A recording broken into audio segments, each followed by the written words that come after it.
सातारचे लाडके आमदार शिवेंद्रराजे भोसले यांच्या वाढदिवसाच्या निमित्ताने साताऱ्यात आज जल्लोष। लातूरचे पालकमंत्री तसेच बांधकाम मंत्री म्हणून पदभार सांभाळत असताना सातारकरांचे प्रेम हे आज दिसून आले। मंत्री महाराष्ट्रासाठी साताऱ्यात आल्यानंतर मी फक्त बाबा आहे, सातारकरांसाठी सातारकर आहे, असं वाढदिवसाच्या निमित्ताने दोन शब्द बोलताना मंत्री शिवेंद्रराजे म्हणाले। वेगवान घडामोडींसाठी वेगवान सातारा आजच लाईक करा, शेअर करा, सबस्क्राइब करायला विसरू नका। आज तुमच्या आशीर्वादाने या महाराष्ट्रामध्ये तुम्ही मला निवडून दिलं।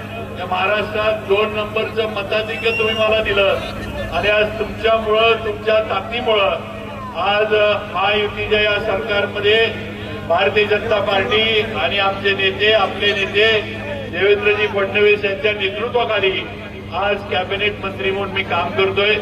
जरी मी मंत्री झालो असलो असा मी प्रतीक मोहितेंच्या मॅचेस होतो, मी तिथं सुद्धा सांगितलं आणि तिथं सुद्धा सांगतो की मंत्री हे महाराष्ट्रासाठी आहे, सातारा झाल्यानंतर फक्त बाबा आहे एवढं लक्षात ठेवा।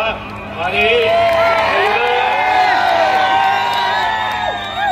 सातारा झाल्यानंतर पहिला सातारा, पहिला आपण सातारकर आणि मग काय असेल ते लवाजमा जो असेल तो नंतर।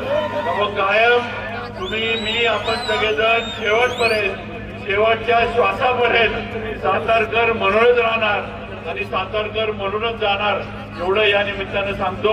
परत एकदा सगळ्यांचं मनापासून स्वागत, सगळ्यांचं मनापासून आभार, बाळासाहेबांचं मनापासून आभार मानतो आणि वाढदिवसाच्या शुभेच्छा आपण दिल्या त्याबद्दल थँक्यू आणि लव्ह यू ऑल एवढंच सांगतो।